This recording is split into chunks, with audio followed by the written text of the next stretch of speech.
Graded stakes racing continues, and this time we go to the Twin Spires, a Grade 1, and it's the traditional Grade 1 Clark Handicap the day after Thanksgiving. A full field and oversubscribed field of 14 horses have entered. We're going to take a look at the main contenders, so pack a lunch on this one. Starting with the horse coming from the Breeders' Cup Classic. His name is Title Ready, and Dallas Stewart sends out this long shot. You know, he does run well at Churchill Downs. Some of his better races have been at Keeneland and Churchill Downs, but overall he is 0 for 3 at Churchill Downs.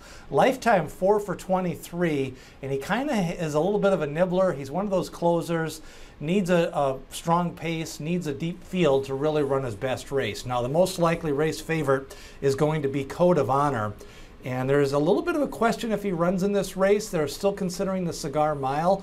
Code of Honor with John Velasquez, who has run the Clark Handicap before. Code of Honor, of course, a little bit of a disappointing year after a big year last year as a 3-year-old.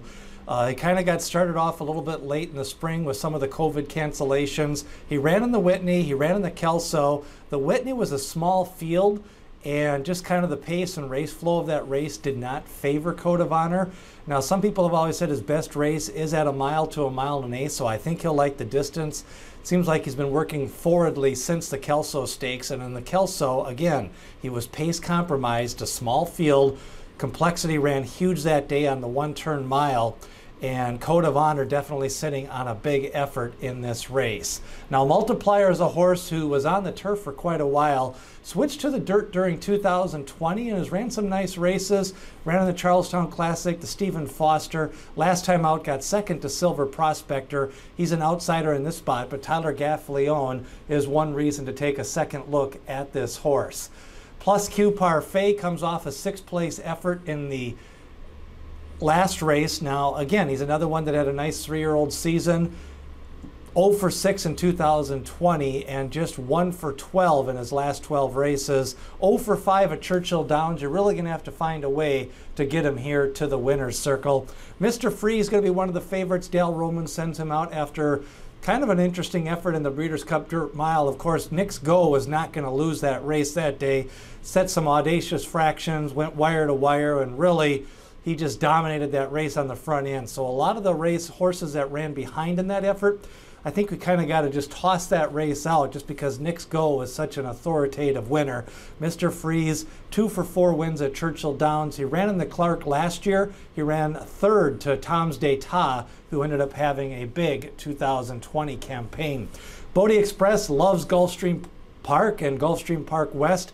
An 11th length victory the last time out. And he seems to get the job done in those races when they're just a little bit below quality, Grade 3 allowance, but that speed figure has to be respected, a Brisnet speed figure of 107 in his last race. He also has a 103 last year in the Pegasus World Invitational. Now, Owendale is definitely a horse I'm going to give a second look at. Again, in that Nick's Go race in the Breeders' Cup, the pace flow was all front end on the front end that day. So I think Owendale in a more fairly run race can pick up some of the pieces here. Bourbon Calling, another one, second last out to Crafty Daddy. At Churchill Downs, 3 wins, 2 seconds, 2 thirds. Definitely a horse for course, and Ian Wilkes is kind of a trainer that can point to a Grade 1 race like this. Meanwhile, By My Standards comes off that Breeders' Cup Classic. I kind of liked him in that day. Kind of just ran around the track. The race flow was all on the front end with Authentic and Improbable coming from behind in Global Campaign. By My Standards, definitely a lot classier than some of these animals. And he's got a couple of 3 speed figures in a row, 100, 107, and a 105 that fit in this race. And then on the outside, if he gets in, Silver Prospector, definitely one to take a look at. He can run on his best races, fits with some of these horses. So if Code of Honor goes, I think he's going to be favored. My selection is going to be Owendale. I think the pace in the dirt mile and the race flow didn't really favor him. Also, you got to take a long look at By My Standards. A big full field for this Grade 1, the Clark Handicap at Churchill Downs. Don't forget, hit subscribe, ring that bell for notifications. We're also going to have Part 1 and Part 2 of the Kentucky Derby Future Wager Pool 1 and the Sire Pool analysis up later on this week as we continue with graded stakes racing. Hit subscribe and share this video with your horse racing friends. It's the Grade 1 Clark Handicap.